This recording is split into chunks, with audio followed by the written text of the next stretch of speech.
who puts a straitjacket between themselves and the energy of Ekam is the one who reaps divisiveness, discord, animosity, and ultimately estrangement in life. And that's the reason why I feel this is not just a conventional book launch, but it's a celebration of energy. It's a celebration of oneness. It's a celebration of coming together of our inner, the intrinsic, and the outer, the extrinsic. I'm very grateful to receive this opportunity to introduce this book. But as gracious hosts go, and the gracious hostess of this event, of this whole piece, has urged me not to talk about her first, but to talk about the very distinguished guest of honor that we have with us. Now, I'm typically someone who likes to delve and draw upon personal points of reference. And in introducing our eminent guest of honor, I would like to share with you a personal anecdote. I've only had one occasion of meeting, or I should say witnessing him up close, and that happened last month at the Gujarat Desh Charitable Trust, where Mahabodhi Society of Ladakh had organized the Mahakaruna Divas, and he happened to be the guest of honor at that event as well. One of the high points of that event was that it went on for a marathon 6 hours. But the eminence or the lion's share of applause during that entire 6-hour pageant was reserved for an address that was delivered by a very eminent guest of honor during that event. And that address lasted less than 4 minutes. In that 4 minutes, he demonstrated that he's not just an economist, but he's an economicalist. Somebody who is very economical with his expressions and very succinct in them. When he took to the dais, he mentioned only 2 things. He looked at the audience and he said, "I love your smiles. I love the innocence in each one of you, the smiles on your face, and that's what I want to compliment you about." And then he looked at the children who were performing there on stage, and he said, "I love the earnestness in the effort that you're putting in." That event was about compassion. You see, in his own very inimitable way, he demonstrated that compassion is not just about talking highfalutin. Compassion is about noticing in your very immediate realm what you are witnessing and how you express it. So that was to me the leitmotif of this man's, like I said, inimitable charm and very distinctive expressiveness. So now I know why Sangeeta ji requested him to release this very special book of hers, because it's not just a book, I know it's an energy. It delves into such a personal realm of her being that there couldn't be a more appropriate person, given that he also has found the space of Ekam within himself. The nomenclature might be different, but the sense of Ekam, the sense of belonging, the sense of oneness that he experiences in himself and vis-a-vis the world around him, I'm sure qualifies him to be the best person to do this. So without much ado, I would like to call upon Dr. Haseeb Drabu, Honorable Minister, Finance Minister, Government of Jammu and Kashmir, to come up on stage and say a few words, sir, about the book. But before we do that, to unveil the book, and before we do that even, to first receive a small floral token of appreciation from all of us. Dr. Drabu, sir.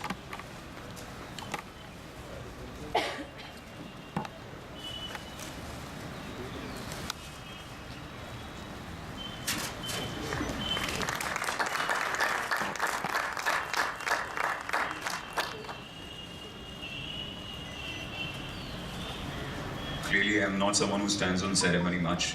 So now Sangeeta ji is, and again she's dispensed away with ceremony. So instead of long ribbon encased books, we have the book Ekam. The book Ekam that is being unveiled.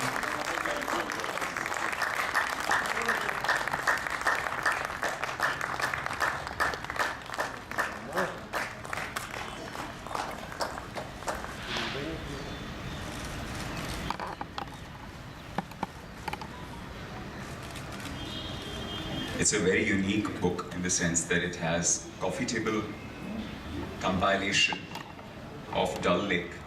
It focuses on Dal Lake, and Sangeeta ji has a special penchant and proclivity with water, so that has been expressed very remarkably in the book photographically, and then even more remarkably through the verses and the expressions that are inhabiting the space of the book. Thank you. Thank you. I request Dr. Drabu to please come and say a few words about it. Good afternoon. There's an old philosophical question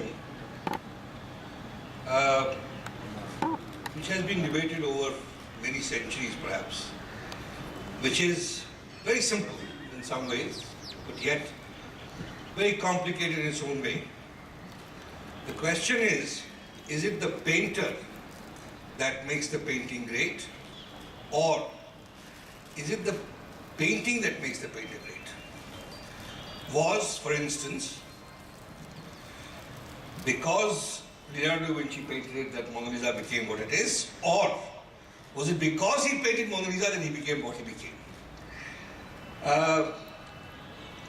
I keep asking this question when I look at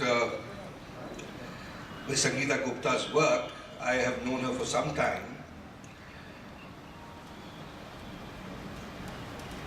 It's very interesting and perhaps very rare to find a civil servant in today's day and age, and that too in a, pardon the expression, painful department like income tax, to not only find time to do what she does, but do it in a very unique style. The Ekam style, if you were to kind of call it that. I've been working with colleagues who have been in the bureaucracy, I've been in the bureaucracy as well. There was a time, perhaps in the 40s and 50s, the 30s, what you really call the British bureaucracy. Every single thing that you today know about districts in India, for instance, take the case of Bihar or UP, has been documented by the district collectors. 20 volumes on Darbhanga district. With such passion, such detail, they would look at flora, fauna, cultural artifacts. And when I look back at it today and see what are our collectors doing, I feel we have not progressed, but we have regressed in time. They are not only caught up in their own very small worlds, but they have lost a whole lot of stuff. Including, it's not just about flora, fauna, culture, administrative. I know of studies done by district collectors on dialects and languages. 47 dialects of a particular language in Kishtawar district. Today you ask the district collector of Kishtawar what is the language, he will be difficult to tell you what that precise thing is.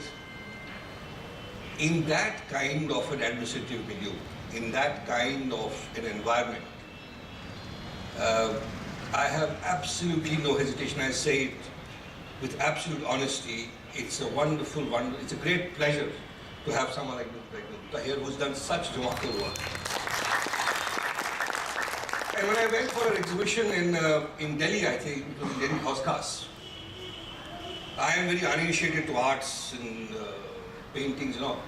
But when I saw that, somehow it struck me that there was a deep-rooted similarity, some form of assimilation of the crafts of J&K that had seeped into that. You could actually, when you were looking at a painting, you were transported into something like a Jammu shawl, just like painted. And today when I look at this, and because I saw some of this while it was under print, I think I was coming back from that part with Rakesh, and I saw some parts of it. The photographs have a quality, a mesmerizing quality, again, which really works somewhere between a photograph and a painting and crafts. So somewhere, I don't know if it's culminated, but somewhere you see a merger of different mediums of expression. Because when you see the poems along with it, I've read only a few, I think a couple of them. But when I see these these photographs, they are no less than paintings. So different forms of expression somewhere get united. Somewhere those boundaries get lost and they merge. Exactly as in a different context I said, the district collector's boundaries were lost. It was not about administration, it was about the totality of his existence. And that's what was being said here, the unification. So this book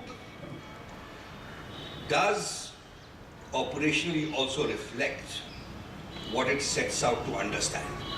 I think there can be no greater tribute to an artist, a poet, a writer, when you see every form in which you express eventually is the same thing in different forms. It's not different aspects.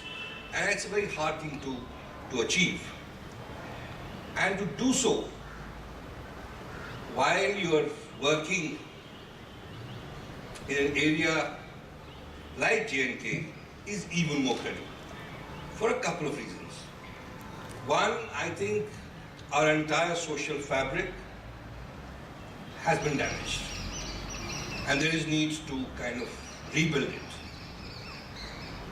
Our sensibilities have been dampened.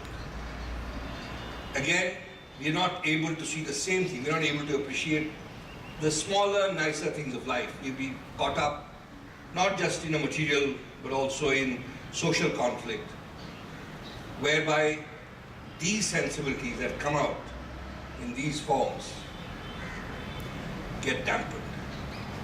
So it must really take huge amounts of resolve. And I would add the word creative to the theme of the anchors thing on energy. It must take a lot of resolve, inner resolve, and a lot of creative energy to do what she has done and to produce it in this form, in this state, and at this point of time. I have nothing but complete admiration for Ms. Gupta, and I do hope that all our administrative and our entire bureaucratic setup takes a leaf out of her work and does, even if they do 1/10 of what she has been doing, we will be a different society. Thank you very much, and my congratulations. Thank you.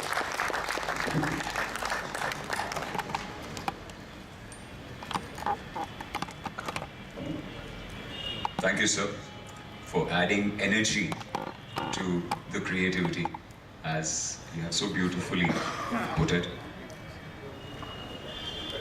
Now, since the book has been officially unveiled, and with the author's permission, I would like to read a poem from the book. So you will have to give me. I do have a copy of the book. That's where I pinched it from. Love, an endless river, a free flow, an ever-happening phenomenon, a miracle in perpetuity, a gift of God, your core being. Know that you are love. You are freedom. Attach no one in bondage. Love vanishes when caged. In defined relationships, it doesn't stay. Break free in love. Free one you really love. Love is freedom. When I first read this poem, and I can't lie, I mean, I do know the identity of the author, but if I didn't know, then I would have imagined that this author is most certainly a mystic. Somebody so feeling, somebody so sensitive, somebody definitely a recluse, I would have presupposed, a hermit who lives somewhere deep in a mountain range, perhaps in a cave, disconnected from the rigors and the realities of day-to-day life. That is what my immediate identification and association was and would have been. I know a thing or two about love, and I know when you feel it very intensely, it also gives you a sense of withdrawal. It makes you not want to participate in, like I say, the humdrum of daily life. The beauty about this author, and once the full enormity of the identity of the author of this work comes known to each one of us, is that this author is not at all a recluse or a hermit. I mean, if I would have written this poem, then I would have not really cared about my balance sheet or maybe even about filing my income tax return. Here we have someone who is not just filing her own income tax return very diligently and scrupulously, but is making sure that hundreds and thousands of others are also doing that. We have someone who is not just contributing her own share to the government treasury, but is making sure that by dint of her own personal example, she's inspiring hundreds of thousands of others to do that and adding to the coffers of the government treasury. Now, the reason I'm re-emphasizing this is very, very, very important. That for someone to marry commerce and feeling the way that the author of this book has done is not commonplace. At least I could not accomplish it. I'm somebody who has strayed away from money consciously all my life. And I get chastised a lot for that. But here we have someone who has demonstrated that they don't really need to be mutually exclusive. That you can be this person who is so consummate and organized in her finances and in making sure others are organized in their finances as well, and yet at the same time has such a deep, intense feeling realm about her. And this doesn't just apply to the poetry that she very prolifically outputs. But let me also share with you that the author of this book has also, to her credit, 30 solo painting exhibitions which have been annulled and displayed at the topmost art galleries all over the country: Kumar, Alliance Francaise, Habitat, IHC, Jahangir Art Gallery, and way too many to recount. She has, to her credit, 7 documentary films which have been televised nationally and have been shown in film festivals all over the world. And Ekam happens to be her 10th work going into publication. So again, without much ado, which actually I have, I would like to call upon Miss Sangeeta Gupta, the author of Ekam, to come and enlighten us with the journey and with the feeling behind Ekam, the Ekam behind Ekam. Ma'am. Thank you, Vikram.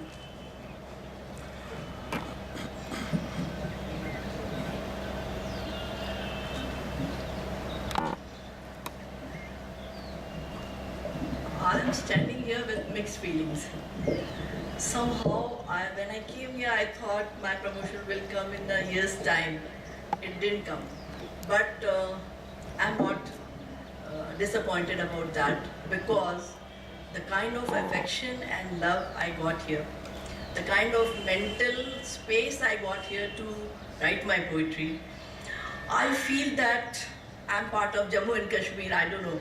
Maybe Dr. Drabu was right when he said that there is something intrinsic in my painting and also in all my works where I feel that I'm part of this state. I have developed a great fondness for this state. I don't know why, but maybe the people are important, and they have given me so much love and affection, respect, that I thought that before I go from this state, I must do something which is not related to taxation. For a change, I thought that I'll read my poems to you and tell you that besides being a strict tax administrator, I am also a poet, and I have a softer side to myself. So I decided that before I talk about Ekam, I would read one poem which is about Jammu. Jammu is very close to my heart, and I'm doing a book, another book on Jammu, which will again be a coffee table book. But एक मैंने कविता लिखी है जो जम्मू के बारे में है, और मुझे लग रहा है कि जम्मू के लोग हैं तो मैं अपनी बात इसी से शुरू करूं। मेरी कविता जो है वो सूर्यपुत्री तवी जम्मू लोचन से बात कर रही है, जिन्होंने इस शहर को बसाया था, नगर को बसाया था। सुनो जम्मू लोचन, सुनो जम्मू लोचन, मैं सूर्यपुत्री तवी हूँ जिसके तट पर शिकार की खोज में एक दिन अनायास तुम आ पहुँचे थे। सुनो जम्मू लोचन, मैं सूर्यपुत्री तवी हूँ जिसके तट पर शिकार की खोज में एक दिन अनायास तुम आ पहुँचे थे। शेर और बकरी को साथ साथ जल पीते देख तुम विस्मित और अभिभूत शिकार करना भूल गए थे। आश्वस्त निर्भय बकरी का निश्चल सहज विश्वास कि वह शेर के सानिध्य में भी पूर्णतः सुरक्षित है, या शेर का शक्तिशाली होकर भी बकरी को अपने इतने समीप पा उसे जीवन दान देना, सरलता से पा लेने की अदम्य लालसा को नकार जियो और जीने दो को साक्षात घटित होने देखना तुम्हें प्रेरित कर गया था। तुमने जाना निर्बल शिकार को स्वेच्छा से मुक्त करना बड़प्पन है। सूर्यपुत्री के तट पर बसे नगर का संस्कार है ये। तुमने जाना कि निर्बल शिकार को स्वेच्छा से मुक्त करना बड़प्पन है। सूर्यपुत्री के तट पर बसे नगर का संस्कार है ये। जम्मू लोचन तुम शिकारी से दाता बने, आस्था के उस क्षण को अनश्वर इतिहास रचने के लिए बसाया जम्मू नगर। तो जम्मू के लोग ऐसे हैं जहाँ पे कोई भी आ जाए वो इस शहर में रच बस जाता है, उसको वो खुले दिल से स्वीकार कर लेते हैं। मुझे लगा कि अगर मैं ये पोइट्री पढ़ दूंगी तो मेरी सारी बात एक कविता में ही आ जाएगी कि जम्मू मेरे लिए क्यों इम्पोर्टेंट है। मैंने यहाँ आने के बाद बहुत सारी कविताएं लिखी, बहुत सारी पेंटिंग बनाई और बहुत सारा बहुत सारी फोटोग्राफी भी की। I always thought that मैं 2 किताबें करूँगी, I will write a book on Jammu and one would be on Kashmir, which is in the offing. Meanwhile, while I was working to make a book on Jammu and Kashmir, few friends were here who advised me कि why don't you do a book of your poems along with the photographs of Dal Lake? Because I had many photographs of Dal Lake. Somehow I feel that I am in love with that lake. Whenever I go to Srinagar, during the day I do my office work, and then in the evening or in the early morning I am always near the lake. So I had taken many photographs. I thought that the lake is so tranquil. It actually, when you say that Kashmir is the paradise, then the lake is the paradise. It has that kind of beauty, that kind of a kind of relationship with people. It always mesmerizes you. I decided to do a unique book. Ekam is all about my poetry, where I feel that and very modestly I would say that I feel connected to the universe, and we all are connected. It's just that we are not aware that we are connected. We are universe, we are nature, we all are. That realization came to me while I was working on this book, and through my poems. I would just read 1 or 2 poems maybe, because this is all related to Ekam. Ekam has 3 parts of poems. I will just read.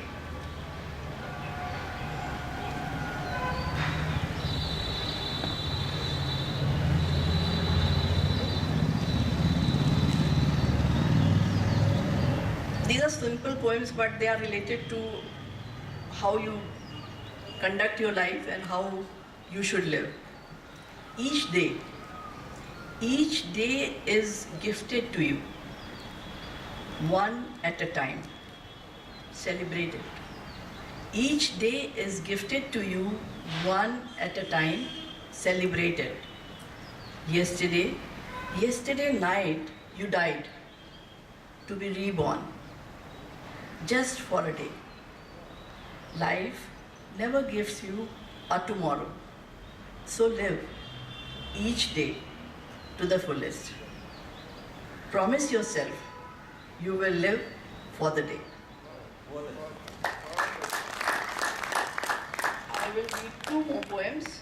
This is about nature. Nature, a playful expression of the divine. Nature, a playful expression of the divine. We the player play our match. We the player play our match. Lose or win, play one must. The award will be ours. He is inside us. Was always there. He is inside, outside, everywhere, all pervading, omnipresent. He has been there forever. Only we need to experience him.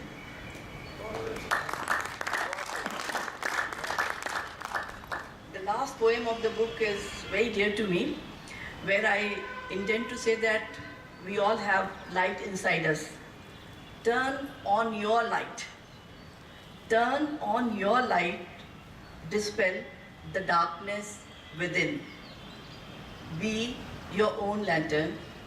Search deep within. You will find yourself. You be your friend, your love, your happiness. You can never give what you don't have.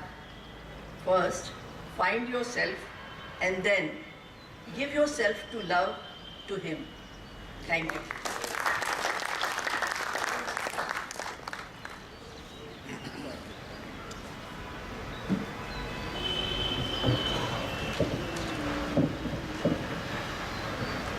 Thank you, Sangeeta ji.